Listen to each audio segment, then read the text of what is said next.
मित्रों नमस्कार। Kota online classes में आप सभी का स्वागत है। साथियों, आज जो है हिंदी की शिक्षण विधियों के ऑब्जेक्टिव क्वेश्चन हम करने वाले हैं और बहुत इंपॉर्टेंट क्वेश्चन है सारे के सारे। और ये क्वेश्चन अगर आपने कर लिए, लगभग 1100 के आसपास ये क्वेश्चन होंगे और बहुत मजेदार क्वेश्चन है और यहां से ही क्वेश्चन आपके सारे आ जाएंगे। तो रीट, प्री और रीट मेन जो भी हो, ये यहां से सब कुछ है।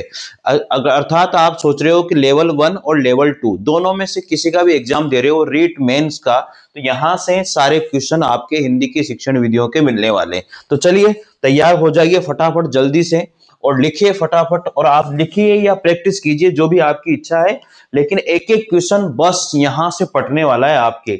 देखो, हम लोग देखते हैं यहां पर एक एक क्वेश्चन को, कितने मजेदार क्वेश्चन है भाई। यहां से ये क्वेश्चन रहा आपका सबसे पहला टॉपिक है अपना भाषाई कौशलों का विकास। पहला टॉपिक कौन सा है? भाषाई कौशलों का विकास है। यहां पर देखो पहला प्रश्न आता है आपके सामने और ये 1000 करोड़ का प्रश्न ही है, ठीक है। देखो, भाषाई कौशलों की संख्या है, भाषाई कौशलों की संख्या कितनी है ये सबको पता है। कितने हैं? 4 हैं। सुबोपल्ली नाम से हम इसको जानते हैं, सुबोपल्ली, यानी कि सुनना, बोलना, पढ़ना, लिखना, ठीक है। भाषाई कौशलों की संख्या कितनी है? 4 है और ये बिल्कुल आंसर राइट है। भाषा का मुख्य कौशल कौन सा है? लिखना, पढ़ना, बोलना और उपयुक्त सभी, सारे के सारे मुख्य कौशल होते हैं, ठीक है। 4 कौशल होते हैं, 4 ही मुख्य होते हैं। भाषा कौशल यहां पर कौन सा है? शिक्षण करना, अधिगम करना, अनुदेशन करना या दक्षता प्राप्त करना। तो शिक्षण करना यानी कि पढ़ना, ठीक है ना। शिक्षण करना यानी कि क्या होता है? पढ़ना होता है। और अधिगम करना मतलब सीखना होता है। अनुदेशन का मतलब निर्देशन होता है। दक्षता प्राप्त करना यहाँ पर क्या होगा? भाषा कौशल है, दक्षता प्राप्त करना। तो यहाँ पर ये क्वेश्चन आपका राइट हो जाएगा। बहुत इंपॉर्टेंट क्वेश्चन है ये, इससे क्वेश्चन आते हैं 100%, इसका ध्यान दे लेना। अगला प्रश्न आता है, भाषा सीखने का स्वाभाविक और मनोवैज्ञानिक क्रम कौन सा है? सुनना, बोलना, पढ़ना, लिखना। मैंने आपको एक सूत्र पढ़ाया था यहाँ पर, शुभोपल्ली, शुभोपल्ली, ठीक है। तो इसको याद रखना भाई, सुनना, बोलना, पढ़ना और लिखना। तो यहां पर याद रख लो, सुनना, बोलना, पढ़ना, लिखना। तो ये यहां पर हो जाएगा सी ऑप्शन इसका राइट, ठीक है। अगले प्रश्न की ओर चलते हैं। पांचवा प्रश्न है, भाषा कौशलों में से अभिव्यक्ति कौशल कौन सा है? अभिव्यक्ति करना मतलब उसको सामने वाले को बताना, अभिव्यक्त करना। सुनना और बोलना, लिखना और पढ़ना, ठीक है। बोलना और लिखना, बोल करके और लिख करके हम लोग क्या कर सकते हैं? अभिव्यक्त कर सकते हैं। तो यहां पर सी ऑप्शन इसका क्या हो जाएगा? राइट हो जाएगा। तो बहुत जबरदस्त क्वेश्चन है भाई। भाषा कौशल के जितने भी प्रकार के क्वेश्चन बनते हैं, सारे के सारे क्वेश्चन यहां पर आ चुके हैं। तो आपको ये टेंशन तो लेनी नहीं है कि कहां से पढ़ना है, बस आप कंप्लीट प्रैक्टिस करते जाइए और हम 1100 क्वेश्चन प्रैक्टिस यहां पर करने वाले हैं, ठीक है। चलिए आगे बढ़ते हैं इसी क्रम में। अगला प्रश्न आता है यहां पर, छठे नंबर का प्रश्न होगा। देखो छठे नंबर का प्रश्न क्या कहता है? अनुलेख, अनुलेख किस भाषा कौशल से संबंधित हैं? श्रवण से, वाचन से, लेखन से या फिर वादन से? किस भाषा कौशल से संबंधित है? अनुलेख जो है लेखन कौशल से संबंधित है। अगला प्रश्न आता है, सस्वर वाचन का यहाँ पर कौन सा गुण है? सस्वर वाचन का गुण कौन सा होना चाहिए? अस्पष्ट उच्चारण तो हो ही नहीं सकता ना। देखो, क्षिप्रता, उचित ध्वनि निर्गम या अस्वाभाविकता। तो यहां पर हमेशा उचित ध्वनि निर्गम होना चाहिए, सही से हमारी जो है ध्वनि निकलनी चाहिए। अगला प्रश्न आता है पांचवें नंबर का, मोंटेसरी शिक्षण विधि के संबंध में यहां पर सत्य कथन कौन सा है? देखो, मोंटेसरी फ्रांस की शिक्षा शास्त्री थी, सत्य कथन पूछा जा रहा है। मोंटेसरी फ्रांस की शिक्षा शास्त्री थी। मोंटेसरी प्रणाली को 5 भागों में विभाजित किया गया है। मोंटेसरी फ्रोबेल की विचारधाराओं से प्रभावित थी। मोंटेसरी विधि में पढ़ने से पहले लिखना सिखाया जाता है। तो ये 100% अपना क्या हो जाएगा? राइट हो जाएगा। मोंटेसरी एक ऐसी विधि है जिसमें पढ़ने से पहले क्या सिखाया जाता है? लिखना सिखाया जाता है। तो ये ऑप्शन अपना क्या हो जाएगा? राइट हो जाएगा। अगला प्रश्न देखो यहां पर, इनमें से द्रुत वाचन किसका प्रकार है? द्रुत मतलब तेज गति से पढ़ना, किसका प्रकार है? सस्वर वाचन का, अनुकरण वाचन का या सामूहिक वाचन का या मौन वाचन का? तो कौन सा हो जाएगा? मौन वाचन का हो जाएगा। बिल्कुल 100% राइट है, ठीक है। चलिए आगे बढ़ते हैं इसी क्रम में। अगला प्रश्न आता है यहां पर 10वें नंबर का प्रश्न है भाई, भाषाई कौशल का 10वें नंबर का प्रश्न है। देखो, सुंदर अनुलेख की आवश्यक शर्त क्या है? यानी कि इनमें से जब भी हम सुंदर अनुलेख करते हैं, जब कोई बोलता है और उसके बाद में हम लोग लिखते हैं, तो सुंदर अनुलेख की आवश्यक शर्त इनमें से क्या होगी? देखो, अनुलेख लिखते वक्त शिक्षक विद्यार्थी की सहायता न करें। अनुलेख सस्वर बोलकर लिखवाया जाए। अगला है अनुलेख में अक्षरों की बनावट वैसी ही होनी चाहिए जैसे कि आदर्श लेख। आदर्श लेख मतलब टीचर ने लिखा है, तो ये होता है सही वही है इसका। तो सी ऑप्शन इसका क्या हो जाएगा, राइट हो जाएगा। ठीक है। अगला प्रश्न आता है जैकटॉट विधि। जैकटॉट विधि किस भाषाई दक्षता के विकास में प्रयुक्त होती है? जैकटॉट विधि किस भाषाई दक्षता के विकास में प्रयुक्त होती है? ऑप्शन है पठन दक्षता में, वादन दक्षता में, या वाचन दक्षता में, या लेखन दक्षता में। साथियों इसमें से दो ऑप्शन राइट हैं, इसलिए ये क्वेश्चन आपका यहाँ पर बोनस मार्क्स दिया गया था। तो अब आप बताइए इसमें कौन कौन से दो ऑप्शन राइट है, ये आप मुझे बताओगे। तो कमेंट करके बताना है आपको 11वें नंबर के क्वेश्चन का आंसर। अगला प्रश्न आता है 12वें नंबर का, निम्नलिखित में से मौखिक भाषा कौशल का सही उदाहरण बताओ। मौखिक भाषा कौशल का सही उदाहरण क्या होगा? अनुलेख, श्रुतलेख, या कहानी सुनाना और सुनना, या प्रतिलेख। बताओ मौखिक यानी कि बोल करके, अनुलेख, श्रुतलेख, या प्रतिलेख, या कहानी सुनाना या सुनना। तो 12वें नंबर का जो इसमें देखो, प्रतिलेख हो नहीं सकता, श्रुतलेख हो नहीं सकता, अनुलेख हो, क्योंकि कहानी सुनाओगे या कहानी सुनाओगे आप तो मौखिक की बात इसमें आएगी नहीं आएगी। तो सी ऑप्शन इसका क्या हो जाएगा, राइट हो जाएगा। अगला प्रश्न है सस्वर वाचन के संबंध में यहां पर त्रुटिपूर्ण कथन कौन सा है? ये बोल करके किया जाता है, ये बोल करके किया जाता है। अगला ऑप्शन आता है यहां पर, इससे कक्षा का वातावरण स्वरमय हो जाता है। यह विषय वस्तु को गंभीरता से ग्रहण करने के लिए किया जाता है और यह छोटी कक्षाओं 4 से 8 तक के लिए उपयोगी हैं। तो यहां पर कौन सा राइट हो जाएगा? यहां पर राइट हो जाएगा यह विषय वस्तु को गंभीरता से ग्रहण करने के लिए किया जाता है सस्वर वाचन। बिल्कुल 100%। तो सी ऑप्शन इसका राइट हो जाएगा। अगला प्रश्न आता है यहां पर देखो, निम्नलिखित में से कौन सा कौशल उच्च प्राथमिक स्तर पर बोलना कौशल विकास के अंतर्गत आता है?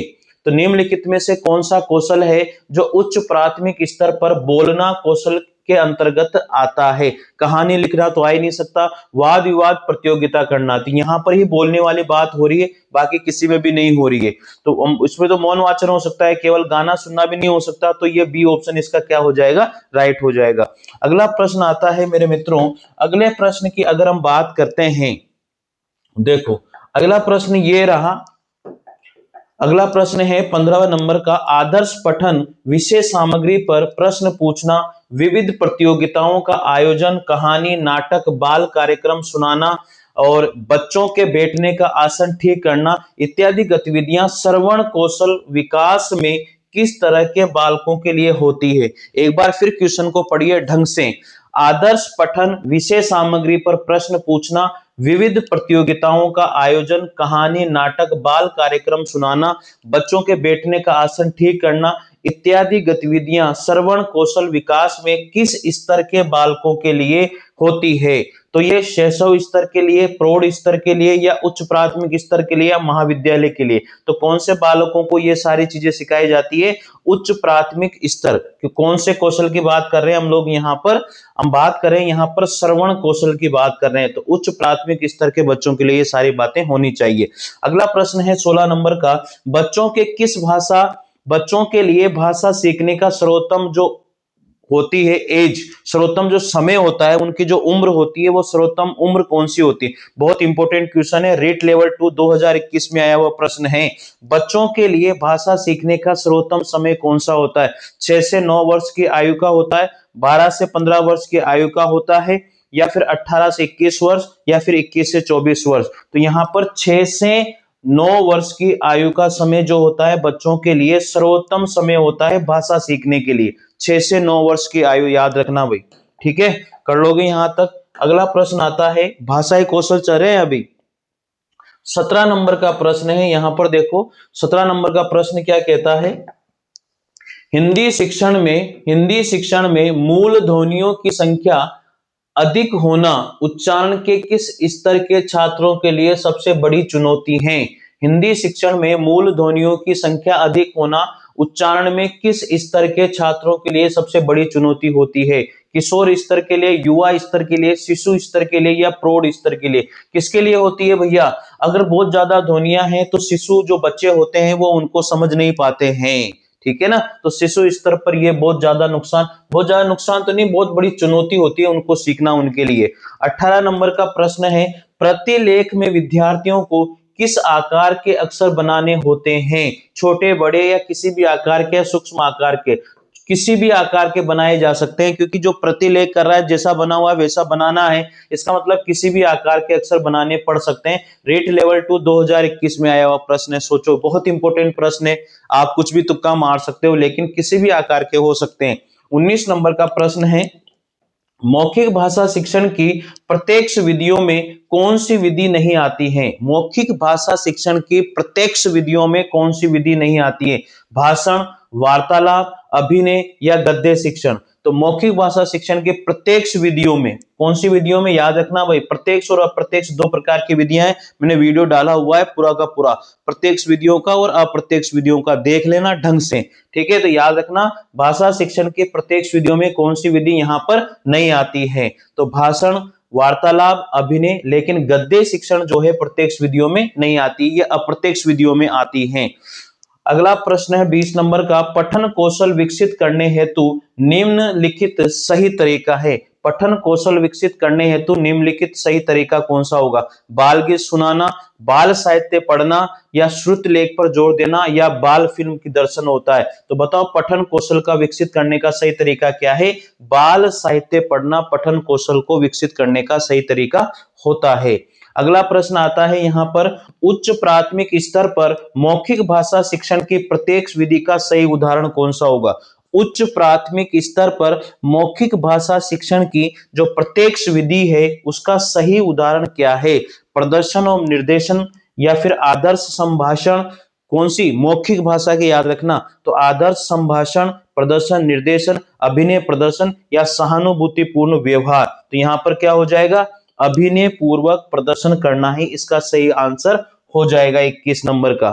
ठीक है साथियों, अगर किसी क्वेश्चन के आंसर में अगर आपको डाउट है तो निश्चित रूप से कमेंट जरूर कीजिएगा, ठीक है।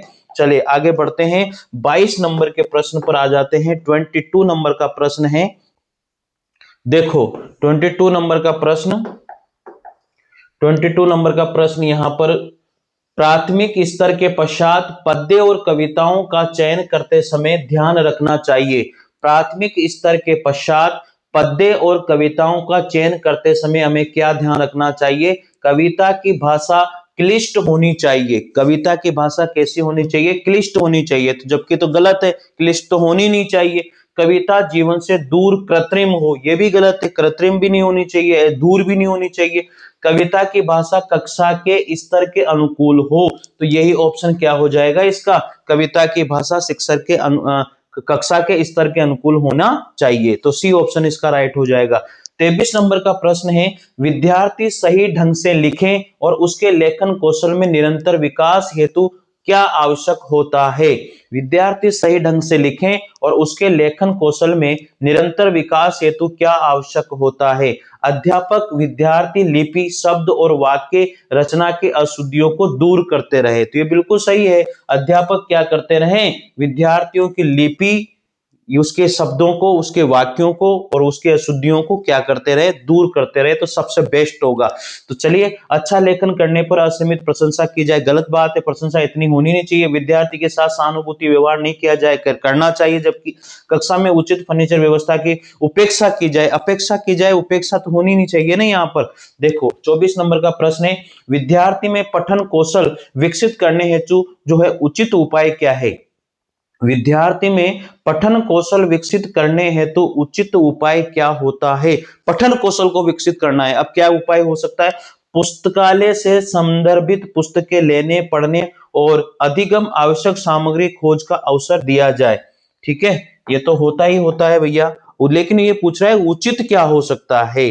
तो उचित क्या हो सकता है, यही चीज समझने वाली है। अध्यापक द्वारा अभिप्रेरणा का ध्यान नहीं दिया जाए, ध्यान देना चाहिए, नहीं दिया जाए तो गलत हो गया ना। विद्यार्थी अशुद्धि शब्द उच्चारण की उपेक्षा करे, अपेक्षा करना चाहिए, उपेक्षा गलत हो गया। अध्यापक द्वारा प्रेम पूर्वक व्यवहार नहीं किया ना, जबकि करना चाहिए, तो इसका पहला ही ऑप्शन क्या हो जाएगा? इसमें राइट हो जाएगा। तो 24 नंबर का प्रश्न जो था उसका पहला ऑप्शन राइट हो जाएगा।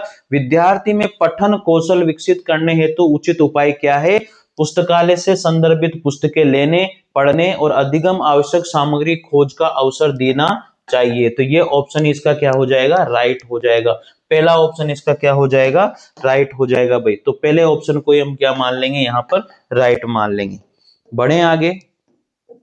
25 नंबर का प्रश्न क्या कहता है, और 25 नंबर का प्रश्न ये देखो।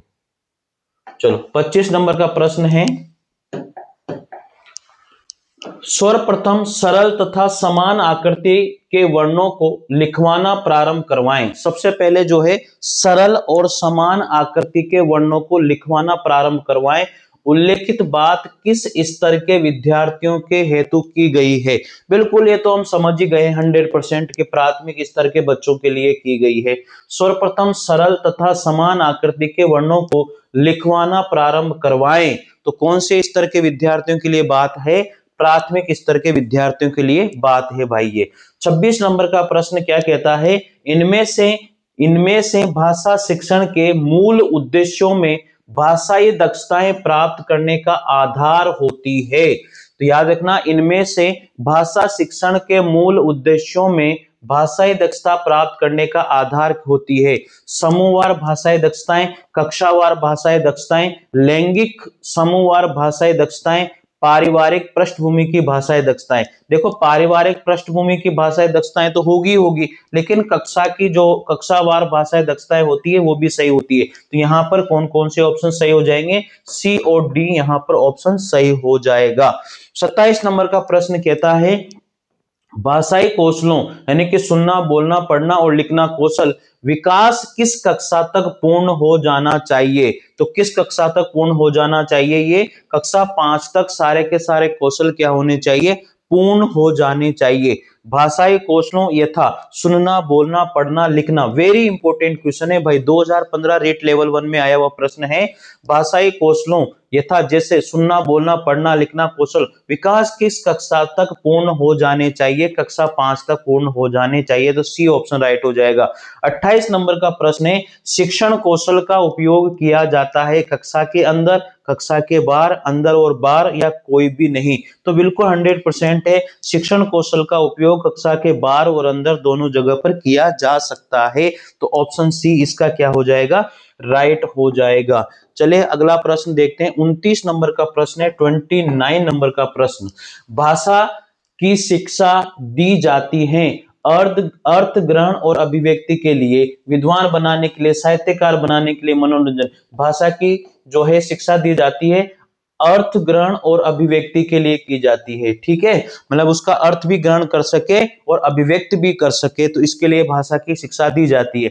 30वें नंबर का प्रश्न है, नाटक का संबंध किस ज्ञानेंद्रियों से होता है, मुंह से, कान से, कान और आंख से, और आंख से। तो सबको पता है यार नाटक का संबंध किससे है, कानों से सुनेंगे और आंखों से देखेंगे, तो कान और आंख से होता है। तो ठीक है ना, रीट लेवल 1 में आया हुआ प्रश्न है। भाषा दक्षता का प्रारंभिक कौशल कौन सा होता है, सुनना, बोलना, पढ़ना और लिखना। शुभ पल्ले तो सुनना ही क्या होता है, इसका प्रारंभिक कौशल होता है। अगला प्रश्न है 32 नंबर का, भाषा कौशलों में सबसे पहले किस कौशल का विकास करना चाहिए। तो सबसे पहले किसका विकास करना चाहिए, श्रवण कौशल का, यानी कि सुनना, बोलना, पढ़ना, लिखना। तो सबसे पहले कौन सा आया, सुनना, तो यानी कि श्रवण कौशल का विकास करना चाहिए। अगला प्रश्न है, खेल विधि को प्रचलित करने का जो श्रेय है वो किसको दिया जाता है। तो खेल विधि के यहाँ पर प्रवक्ता किसको माना जाता है, हेनरी कॉल्डवेल कुक को माना जाता है। तो खेल विधि को प्रचलित करने का जो श्रेय है वो किसको दिया जाता है, हेनरी कॉल्डवेल कुक को दिया जाता है। इसके प्रवर्तक भी यही है, ठीक है। अगले प्रश्न की ओर बढ़ते हैं। 34 नंबर का प्रश्न ये रहा आपके सामने, और 34 नंबर का प्रश्न है, श्रवण कौशल को विकसित करने के लिए उपयुक्त प्रणाली है। श्रवण कौशल को विकसित करने के लिए उपयुक्त प्रणाली कौन सी है, व्याख्या प्रणाली, तुलना, गीत या खेल प्रणाली। तो श्रवण कौशल ज्यादातर तो व्याख्या प्रणाली में ही विकसित हो सकता है। टीचर जब व्याख्या करता है तो बच्चे उसको सुनते हैं, तो क्या होगा, श्रवण कौशल विकसित हो जाएगा। 35 नंबर का प्रश्न है, मौखिक अभिव्यक्ति कौशल का विकास करने का सशक्त माध्यम है। मौखिक अभिव्यक्ति को विकसित करने का सशक्त माध्यम क्या है, विद्यालय पत्रिका, नाटक, वाद विवाद या क्यूज कार्यक्रम। तो वाद विवाद यहां पर क्या करेगा, मौखिक अभिव्यक्ति कौशल को विकसित कर देगा। तो सबसे बेस्ट क्या है, वाद विवाद है। अगला प्रश्न आता है, छोटे बालकों की कल्पना शक्ति विकसित करने का जो माध्यम है वो क्या है?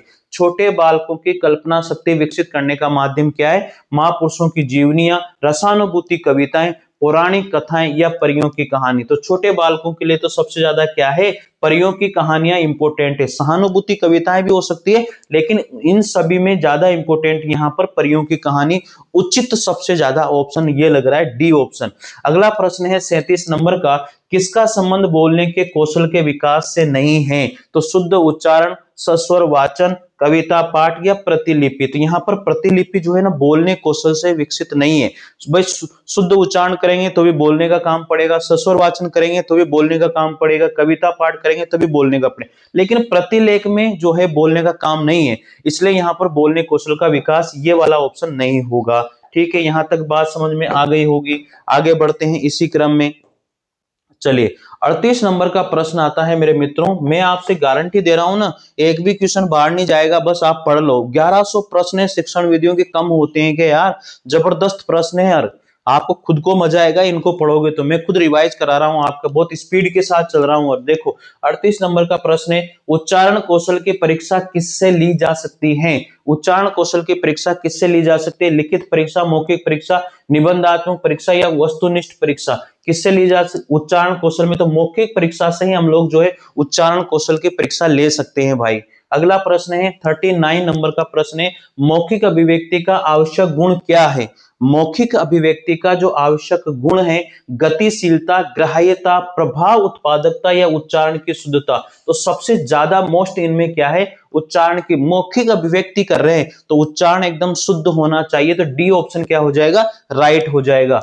अगला प्रश्न है यहाँ पर 40 नंबर का, उच्चारण सुधारने का कार्य किन कक्षाओं में करना चाहिए? प्रारंभिक, माध्यमिक, उच्च माध्यमिक या उच्च कक्षाओं में? तो उच्चारण सुधारने का कार्य तो सबको पता है 1 से 5 तक ही हो जाना चाहिए, सारे कौशल 1 से 5 तक कंप्लीट हो जाने चाहिए, तो प्रारंभिक कक्षाएं यहाँ पर ऑप्शन राइट हो जाएगा। Silent reading 41 number, silent reading किसकी रचना मानी जाती है? डिचेंट, स्मिथ, ब्राइन या पिंटर? किसकी रचना थी ये? ब्राइन की। साइलेंट रीडिंग जो रचना है वो किसकी थी? ब्राइन की रचना थी। इंपोर्टेंट प्रश्न है ये, ठीक है।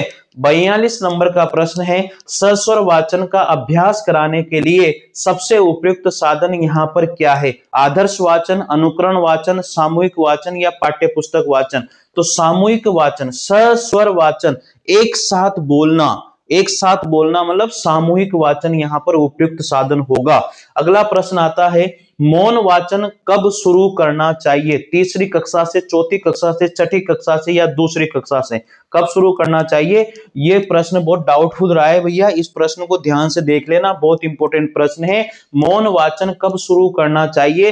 तीसरी कक्षा से ही मौन वाचन शुरू कर देना चाहिए, तो ऑप्शन ए इसका राइट हो जाएगा। चलिए आगे बढ़ते हैं इसी क्रम में।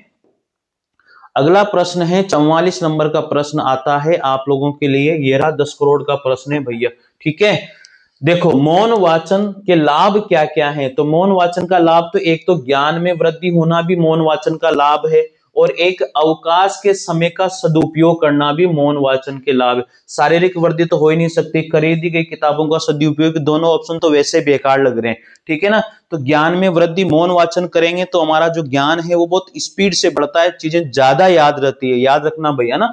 तो ज्ञान में वृद्धि और अवकाश के समय का सदुपयोग, दोनों चीजें बिल्कुल राइट है यहाँ पर। तो ए और जो ऑप्शन बी दोनों ही राइट हैं। अगला प्रश्न है 45 नंबर का, मौन वाचन मूल्यांकन किस परीक्षा के द्वारा किया जा सकता है? मौन वाचन मूल्यांकन कौन सी परीक्षा के द्वारा कर सकते हैं? पूर्ति परीक्षा, सत्य असत्य परीक्षा, बहुविकल्पी परीक्षा और तीनों ही? तो यहां पर तीनों को ही ले लो भाई, पूर्ति परीक्षा को भी मौन वाचन से, सत्य असत्य को भी, बहुविकल्पी को भी, तीनों ही ऑप्शन इसके क्या हो जाएंगे? तो फोर्थ ऑप्शन राइट हो जाएगा। मौन पठन का लाभ क्या है? ये तो सबको पता है कि मौन पठन का लाभ क्या होता है। उच्चारण अभ्यास हेतु अवसर मिलता है, उच्चारण अभ्यास हेतु अवसर मिलता है, स्व अध्यय की प्रवृत्ति विकसित होती है। तो ये सबसे इंपॉर्टेंट ऑप्शन लग रहा है मेरे को कि स्व अध्यय की प्रवृत्ति क्या होती है? विकसित होती है। भाई देखो, उच्चारण हेतु अवसर भी मिलता है, पठन की शुद्धता संवर्धन होता है, एकाग्रचित्त होकर ध्वनियों का शुद्ध उच्चारण होता है, लेकिन स्व अध्याय की प्रवृत्ति विकसित होती है। तो बेस्ट ऑप्शन ये भी निकल करके आता है, याद रखना इसको, है ना। 47 नंबर का प्रश्न है, लिखित सामग्री को मन ही मन बिना आवाज किए चुपचाप पढ़ना क्या कहलाता है? तो वो होता है मौन वाचन, ठीक है ना, बिना आवाज किए पढ़ना। अगला प्रश्न है 48 नंबर का, प्राथमिक स्तर पर वाचन का मुख्य उद्देश्य क्या होता है? शुद्ध उच्चारण क्षमता का विकास करना। बिल्कुल 100% ये राइट हो जाएगा। प्राथमिक स्तर पर वाचन का मुख्य उद्देश्य है शुद्ध उच्चारण क्षमता का विकास करना, ठीक है। स्पीड के साथ हम लोग पढ़ रहे हैं, मतलब अब अपने पास इतना समय नहीं है, तैयारी करते जाइए, ठीक है। अब अगला प्रश्न है 49 नंबर का प्रश्न है, देखो भाषाई कौशलों से इतने सारे प्रश्न करवा रहा हूं आपको, फिर क्या चाहिए? द्रुत पाठ क्या है? कविता का अध्ययन करना। द्रुत पाठ मतलब तेज गति से पढ़ना। कहानी का अध्ययन, नाटक का अध्ययन, साहित्य पुस्तक का अध्ययन। तो यहाँ पर तो वैसे कहानी का अध्ययन आना चाहिए, लेकिन इसमें बोनस दिया गया था, तो प्लीज आप बताइए कौन सा ऑप्शन राइट है आपके अनुसार, ठीक है, कमेंट करके बताना। 50 नंबर का प्रश्न है, मौन वाचन का यहाँ प्रकार है समस्वयित वाचन, द्रुत वाचन, व्यक्तिक वाचन, अनुकरण वाचन। तो अनुकरण वाचन तो हो नहीं सकता, तेज गति से पढ़ना ही मौन वाचन का प्रकार होता है। 51 नंबर का प्रश्न है, अर्थ ग्रहण के कौशल के विकास के लिए अधिक उपयोगी क्या है? मौन वाचन अधिक उपयोगी, अर्थ ग्रहण के कौशल के लिए विकास के लिए अधिक उपयोगी क्या है? मौन वाचन है भाई। 52 नंबर का प्रश्न आता है, लिखना सिखाने से पूर्व बालकों को चित्रकला सिखाना चाहिए क्योंकि अक्षर भी चित्र ही हैं। लिखना सिखाने से पूर्व बालकों को चित्रकला सिखाना चाहिए क्योंकि अक्षर भी चित्र ही हैं। ये किसने कहा था? ये मत किसने, इस मत का समर्थन जो है किसने किया था? महात्मा गांधी ने किया था। लिखना सिखाने के पूर्व बालकों को चित्रकला सिखाना चाहिए, इसका संबंध किसने इस मत का समर्थन किसने किया था? गांधी जी ने किया था। सही बात है, उसको पेंसिल ये सब घुमाना आ जाएगा हाथों से, उसका हाथ भी थोड़ा लचीला सापन हो जाएगा, ठीक है ना। अगले प्रश्न को देखते हैं, 53 नंबर का प्रश्न है, लिखाई का अर्थ, लिखाई का कार्य पढ़ाई के कार्य से पूर्व शुरू होना चाहिए। लिखाई का जो कार्य है वो पढ़ाई के कार्य से पूर्व शुरू होना चाहिए क्योंकि लिखाई पढ़ाई की अपेक्षा सरल है।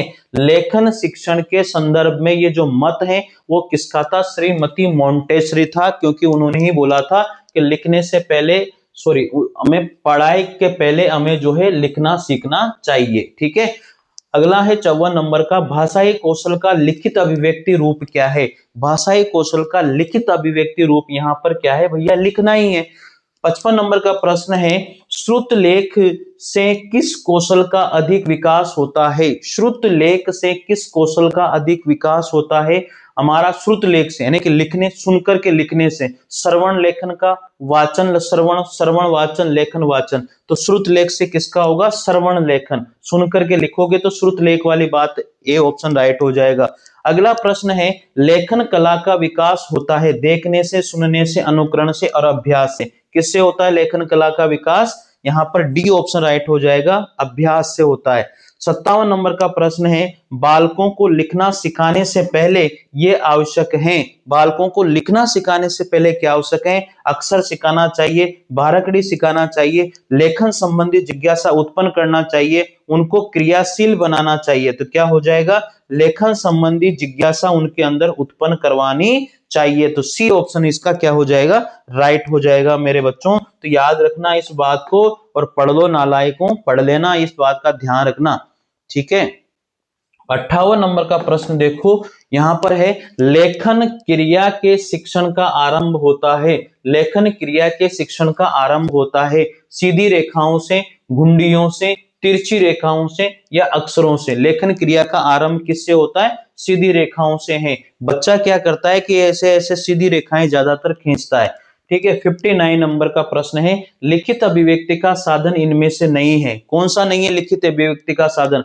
पत्र लेखन, निबंध लेखन, वाद विवाद लेखन या नाट्य लेखन। तो यहाँ पर जो वाद विवाद है भैया, वो लिखित अभिव्यक्ति का कैसे साधन हो सकता है? इसको भी लिख सकते हैं, इसको भी लिख सकते हैं, इसको भी लिख सकते हैं, लेकिन वाद विवाद वाली बात तो उसमें तो बोलेंगे, मौखिक अभिव्यक्ति का साधन है वाद विवाद। तो देखो 60वें नंबर का प्रश्न है, असंगत बताओ। सुलेख यह विधि है, श्रुतलेख, अनुलेख या प्रतिलेख, बताओ इनमें से। तो ये तो सारे एक जैसे लग रहे हैं भैया, सुलेख, श्रुतलेख, अनुलेख, प्रतिलेख, तो ये सब एक ही ऑप्शन, एक ही क्लैरिटी में आते हैं, तो इसमें भी बोनस दिया गया था। आप बताइए इसका ऑप्शन क्या हो सकता है, कितने ऑप्शन हो सकते हैं। तो क्वेश्चन भी मेरे को गलत लगता है भैया ये, ठीक है ना। 61 नंबर का प्रश्न है, वर्तनी की विधिवत शिक्षा का ज्ञान किस स्तर पर हो जाना चाहिए। वर्तनी की विधिवत शिक्षा का जो ज्ञान है वो किस स्तर पर हो जाना चाहिए। 100% प्राथमिक स्तर पर ही हो जाना चाहिए। 62 नंबर का प्रश्न है, छात्रों के शब्द भंडार में वृद्धि करने का क्या उपाय है। शब्दकोश का उपयोग करो, छात्रों में स्वाध्याय की प्रवृत्ति को बढ़ाओ और शिक्षक द्वारा अच्छे व नए शब्दों का प्रयोग करो। उपयुक्त सभी, मेरे हिसाब से तो सारे सही आएंगे इसमें, क्योंकि भंडार तभी तो बढ़ेगा, शब्दकोश का भी उपयोग करेगा, छात्रों में स्वाध्याय की प्रवृत्ति को भी बढ़ाएंगे, शिक्षक द्वारा अच्छे व नए शब्दों का भी प्रयोग होगा, तो सारी चीजें सब काम करेगी, तो छात्रों में शब्द भंडार में वृद्धि हो जाएगी। अगला प्रश्न है 63 नंबर का, भाषा दक्षता कौशल विकास किया जा सकता है। भाषा दक्षता कौशल विकास किया जा सकता है शुद्ध उच्चारण के माध्यम से, लिपि व वर्तनी का सही ज्ञान करवाकर, शब्द रचना का ज्ञान कराकर, या उपयुक्त सभी। तो सारे होने चाहिए, क्योंकि शुद्ध उच्चारण के माध्यम से भी भाषा दक्षता आएगी, लिपि वर्तनी के ज्ञान से भी आएगी, और शब्द रचना करेगा तो उससे भी आएगी। तो सारे ऑप्शन इसके क्या हो जाएंगे, राइट हो जाएंगे। तो डी ऑप्शन इसका राइट हो जाएगा। चलिए आगे बढ़ते हैं। अगला प्रश्न आता है यहां पर 64 नंबर का प्रश्न है, देखो बहुत अच्छे प्रश्न है भाई, बहुत प्यारे प्रश्न है, बहुत प्यारे प्रश्न, और चैनल से निश्चित रूप से जुड़ना, चैनल को जरूर सब्सक्राइब करना साथियों, ठीक है। अगला प्रश्न आता है 64 नंबर का, भाषा प्रयोग एक कौशल में संबंधित पक्ष नहीं है। भाषा प्रयोग एक कौशल में संबंधित पक्ष नहीं है, भाषा ज्ञानमय है, भाषा अभ्यास गम्य है, भाषा एक सामाजिक व्यवहार है, भाषा अनुकरणात्मक है, अनुकरणात्मक है। तो भाषा क्या है भैया, एक ज्ञानमय है। तो यहां पर ये कह रहा है कि नहीं है। क्या भाषा ज्ञानमय है? नहीं। भाषा से ज्ञान हम लोग आपस में एक दूसरे को अभिव्यक्त करते हैं। भाषा क्या है, भाषा अभिव्यक्ति का माध्यम है, न कि ज्ञानमय है, ठीक है। लेकिन अभ्यास गम्य भी है, अनुकरणात्मक भी है, सामाजिक व्यवहार भी आता है। तो यहां पर जो है पहला ऑप्शन ही क्या हो जाएगा, राइट हो जाएगा, ये सही नहीं है। 65 नंबर का प्रश्न है, कौन सा अशुद्ध वर्तनी का कारण यहां पर नहीं है। अशुद्ध वर्तनी किसके कारण नहीं हो सकती, लेखन की असावधानी से, जलवायु से, अशुद्ध उच्चारण से, व्याकरण का कम ज्ञान होना। जलवायु से कौन सी अशुद्ध वर्तनी होगी भैया, तो बी ऑप्शन राइट हो जाएगा, जलवायु से कोई फर्क नहीं पड़ता इसमें। अगला प्रश्न देखो यहां पर, प्रारंभिक अवस्था में बालक भाषा सीखता है। प्रारंभिक अवस्था में जो बालक है वो भाषा सीखता है, क्या सीखता है, श्रवण, निरीक्षण, अनुकरण के द्वारा। किससे सीखता है, पहले सुनता है, फिर देखता है, फिर उसका अनुकरण करता है। तो ये सी ऑप्शन इसका राइट हो जाएगा। बाकी ऑप्शन तो इसमें सही नहीं है, क्योंकि पहले वो सुनेगा ही से, निरीक्षण नहीं करेगा। पहले सुनेगा, फिर उसको देखेगा, निरीक्षण करेगा, फिर उसका अनुकरण करेगा, फिर लिखने की प्रैक्टिस करेगा। तो 67 नंबर का प्रश्न है, अनुकरण विधि रचना के लिए कौन सा उपयुक्त है। अनुकरण विधि की रचना के लिए इनमें से शिशु स्तर पर, उच्च स्तर पर, प्रारंभिक स्तर पर, इनमें से कोई नहीं। तो प्रारंभिक स्तर पर बच्चा जो है अनुकरण करने में दिक्कत नहीं करता, वो कर लेता है, ठीक है। तो सी ऑप्शन इसका राइट हो जाएगा। चलिए अगले प्रश्न की ओर बढ़ते हैं। बहुत तगड़े प्रश्न है भाई, मजे आ गए यार। मतलब अब बताओ, इतने प्रश्न में करवा रहा हूं, यहां से कोई प्रश्न बाहर जाएगा क्या, जा ही नहीं सकता। बस आपके पढ़ने की कमी है भाई। अब आप पढ़ लोगे तो मजा आ जाएगा। वीडियो को जरूर शेयर करना, दूसरों को भी फायदा मिल जाएगा। 68 नंबर का प्रश्न है, लेखन और उच्चारण के लिए अनुकरण विधि उपयोगी है। लेखन और उच्चारण के लिए अनुकरण विधि उपयोगी है, प्रारंभिक स्तर पर, माध्यमिक स्तर पर, या उच्च स्तर पर, या सभी स्तरों पर। तो लेखन और उच्चारण के लिए जो अनुकरण विधि है, लेखन लिखने के लिए और उच्चारण करने के लिए अनुकरण विधि, तो भैया सभी के लिए होगी। ये तो प्रारंभिक स्तर पर भी होगी, माध्यमिक स्तर पर भी होगी, उच्च स्तर पर भी होगी। अनुकरण विधि सबके लिए जरूरी है। तो यहां पर हम डी ऑप्शन करेंगे। 69 नंबर का प्रश्न है, गद्य शिक्षण में शब्दार्थ स्पष्ट करने की कौन सी विधि है। प्रश्नोत्तर विधि, व्यास विधि, उद्बोधन विधि, या खंडान्वय विधि। तो यहां पर हम लोग क्या करेंगे, गद्य शिक्षण में जो शब्दार्थ हैं वो स्पष्ट किए जाते हैं उद्बोधन विधि के माध्यम से। कौन सी विधि के माध्यम से, उद्बोधन विधि के माध्यम से। तो सी ऑप्शन इसका क्या हो जाएगा, राइट हो जाएगा। अगला प्रश्न है, संश्लेषण विधि में सिखाने की प्रक्रिया क्या होती है। संश्लेषण विधि में जो सिखाने की प्रक्रिया होती है वो क्या होती है, वर्ण, शब्द और वाक्य होता है। मेरे हिसाब से तो यही ऑप्शन राइट हो जाएगा, क्योंकि संश्लेषण का मतलब होता है मिला देना। तो वर्ण से शब्द और शब्द से वाक्य, तो ये वाला ऑप्शन इसका राइट हो जाएगा। वेरी इंपॉर्टेंट क्वेश्चन है। अगला प्रश्न है 71 नंबर का, विश्लेषणात्मक विधि में प्रयोग क्या होता है? मतलब अलग अलग करना, तो वर्ण लास्ट में आ जाएगा। शब्द से वर्ण, वर्ण से शब्द, शब्द से वाक्य, वाक्य से पैराग्राफ। तो भैया शब्द से वर्ण की ओर जा रहे हैं, तो यह विश्लेषणात्मक विधि हो जाएगी, अलग करना उनको। ठीक है। 72 नंबर का प्रश्न है, पठन शिक्षण की दृष्टि से गद्य पाठकों के प्रकार हैं। पठन शिक्षण की दृष्टि से गद्य पाठकों के प्रकार कितने होते हैं? 2 प्रकार के, 3 प्रकार के, 4 प्रकार के या 5 प्रकार के? तो गद्य पाठकों के तो गद्य और पद्य 2 होते हैं मेरे हिसाब से। तो बाकी तुम बताओ फिर कितने होते हैं? तो 2 होते हैं। ठीक है। 73 नंबर का प्रश्न है, श्रवण के आधार पर भाषा का भेद क्या है? श्रवण के आधार पर भाषा का भेद है कृत्रिम भाषा या सहज भाषा, अयोगात्मक और संयोगात्मक भाषा, या फिर क्लिष्ट और सरल भाषा। ये तो हो ही नहीं सकता भैया, कृत्रिम भी नहीं हो सकता, अयोगात्मक भी नहीं हो सकता, संयोगात्मक तो हो सकता है, लेकिन मधुर भाषा भी हो सकती है और कर्कश भाषा भी हो सकती है। तो दोनों ही राइट हैं, तो डी ऑप्शन इसका राइट हो जाएगा। यहां तक की बात आपको समझ में आ गई होगी। चलिए 74 नंबर का प्रश्न है। देखो 74 नंबर का प्रश्न क्या कहता है, ध्वनियों को प्रतीकों में लिपिबद्ध कर भाषा को स्थायित्व प्रदान करने को हम लोग क्या कहते हैं?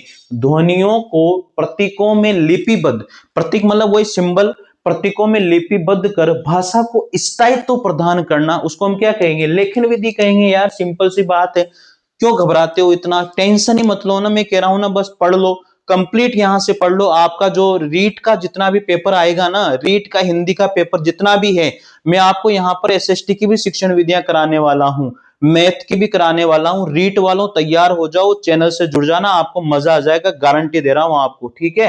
तो ध्वनियों को प्रतीकों में लिपिबद्ध कर भाषा को स्थायित्व प्रदान हम लोग कर रहे हैं। ये कोई भी बात हम बोल रहे हैं उसको हमने लिख दिया, तो ये क्या हो गया? उसको लिपिबद्ध कर दिया हमने, इसका मतलब लेखन विधि आ जाएगी। चले अगला प्रश्न है 75 नंबर का, वाचन कौशल का उद्देश्य क्या होता है? वाचन कौशल का उद्देश्य होता क्या है? केवल बोलने में विराम चिन्हों का प्रयोग करना, केवल सही व्याकरण वाली भाषा का प्रयोग करना, केवल बालकों का उच्चारण शुद्ध करना। मेरे हिसाब से तो सारी ही बातें होनी चाहिए उसके अंतर्गत, तो डी ऑप्शन इसका राइट हो जाएगा। 76 नंबर का प्रश्न है, निम्न में से वाचन कौशल की विधि इनमें से कौन सी नहीं है? वर्णमाला पद्धति, ध्वन्यात्मक पद्धति, अक्षर बोध विधि और विधियात्मक पद्धति। तो भैया विधियात्मक पद्धति कब से होने लग गई रे भैया इसकी? तो वर्णमाला भी, अक्षर बोध भी और ध्वन्यात्मक भी है, दोनों ही है। अगला प्रश्न है, समस्या हल करने के कौशल को विकसित करने के लिए छात्रों को प्रोत्साहित करने हेतु शिक्षक को निम्नलिखित में से किस से बचना चाहिए? ये तगड़ा प्रश्न है यार, बहुत अच्छा प्रश्न है। ठीक है। समस्या हल करने के कौशल को विकसित करने के लिए छात्रों को प्रोत्साहित करने हेतु शिक्षक को निम्नलिखित में से किस से बचना चाहिए? छात्रों को निर्देशात्मक संकेत प्रदान करना, छात्रों को प्रश्न करने के लिए प्रोत्साहित करना, समस्या के विभिन्न प्रकार से डिजाइन करना, संज्ञानात्मक संघर्ष उत्पन्न करने के लिए समस्या डिजाइन करना। मेरे हिसाब से तो निर्देशात्मक संकेत प्रदान करना गलत है, उसको नहीं करना चाहिए ये काम।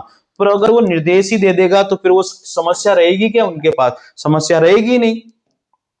ठीक है। तो चलिए 78 नंबर का प्रश्न हम लोग देखते हैं, और बहुत प्यारा प्रश्न है, रूपरेखा अनुकरण विधि। रूपरेखा अनुकरण विधि कौन सी है? लेखन कौशल, श्रवण कौशल, वाचन कौशल और पढ़ने का कौशल। अब रूपरेखा भैया मान लीजिए ये मैंने ए बनाया, तो ये इसकी क्या है? रूपरेखा है, तो इसका मतलब क्या होगा? लेखन कौशल इसका सही हो जाएगा। 79, बोलने के आवश्यक तत्व कौन कौन से होते हैं? कल्पनाशीलता, अर्थ ग्रहण, भाव और विचार, स्वस्वर और व्यंजन।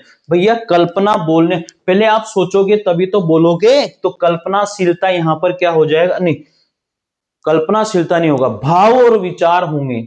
तो कल्पना से भी सही ज्यादा ऑप्शन ये वाला ऑप्शन होगा, सी ऑप्शन इसका राइट कर लेना यार। सी ऑप्शन मेरे लाडलों, सी ऑप्शन इसको राइट कर लेना, सी ऑप्शन इसका राइट हो जाना चाहिए। ठीक है। चलिए आगे देखते हैं अब हम लोग यहां पर।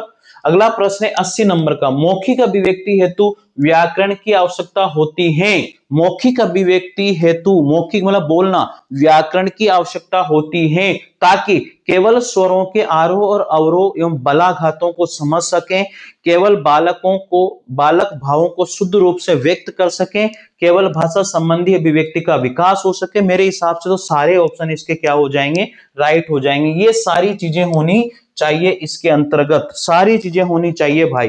ठीक है, अब 81 नंबर का प्रश्न देखो। निम्न 81 नंबर का प्रश्न है, नियमित रूप से किसी भाषा को सुनकर बच्चे क्या ग्रहण करते हैं? किसी भाषा को सुनकर के क्या ग्रहण करते हैं? अर्थ ग्रहण करते हैं उसका।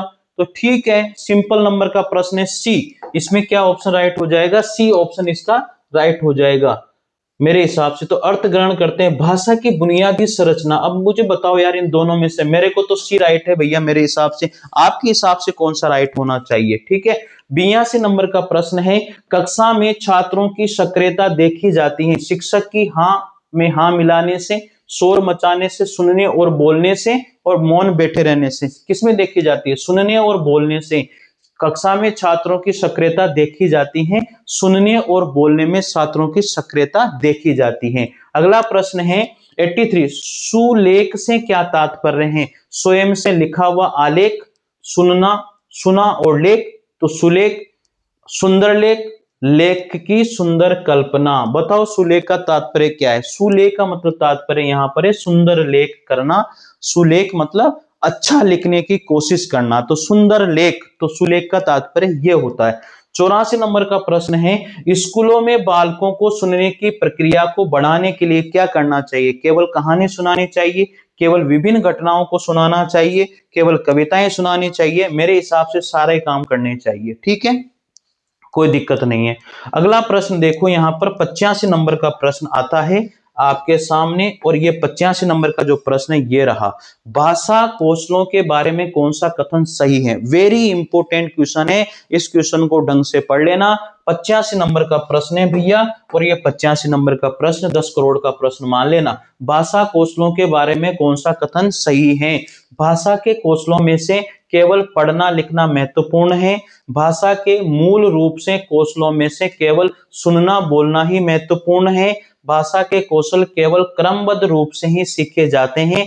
भाषा के कौशल परस्पर अंतः संबंधित हैं। देखो कितनी बढ़िया बात कही है, सारे ऑप्शन राइट लग रहे हैं, लेकिन उसने लास्ट में लिख दिया सभी आपस में क्या है? परस्पर अंतः संबंधित हैं, क्योंकि एक दूसरे से जुड़े हुए हैं। पहले ऐसे ही सीखना पड़ेगा, बोलना, सुनना, बोलना, पढ़ना, लिखना तो एकदम क्रम से हैं भैया, तो परस्पर संबंधित हैं। अगला प्रश्न आता है, मौन पठन का मुख्य उद्देश्य क्या है? मौन पठन का मुख्य उद्देश्य क्या है? गहन अर्थ ग्रहण करना। तो क्या हो जाएगा? गहन अर्थ ग्रहण करना मौन पठन का मुख्य उद्देश्य होता है। अगला प्रश्न है यहां पर 87 नंबर का, 87 नंबर का प्रश्न है। 87 नंबर का प्रश्न देखो, बहुत प्यारे प्रश्न है यार, मतलब है ना, जबरदस्त प्रश्न है।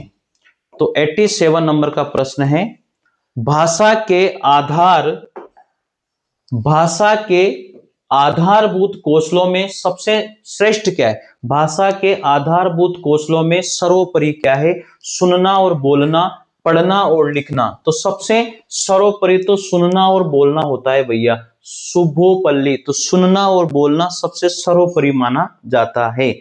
भाषा, अगला प्रश्न है, भाषा सीखने के संदर्भ में कौन सा कथन सही है? बच्चों में भाषा सीखने की जन्मजात क्षमता होती है।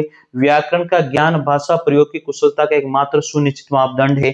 भाषा सीखना भाषा की कक्षा में ही संभव है। मानक भाषा के प्रयोग पर अत्यधिक बल देना चाहिए। भाषा सीखना जरूरी थोड़ी है कि भाषा की कक्षाएं लगे तो ही भाषा हम लोग सीख सकते हैं। मेरे हिसाब से तो ये गलत है यहाँ पर।